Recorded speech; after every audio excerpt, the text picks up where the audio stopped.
చిట్టపట్ట నడుముల ఊపులు ఒక ఇరుసున్న వరసలు కలవగా ముసిరిన కసి కసి వయసులో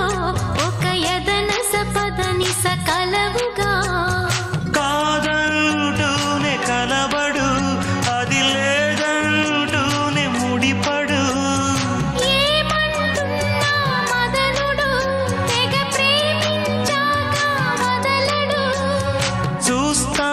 సొగసు కోస్తా వయసు నిలబడు కౌగిట అబ్బని తీయని దెబ్బ ఎంత కమ్మగా ఉంది రోయప్ప అమ్మ నేనున్న నీ బుగ్గ ఎంత లేత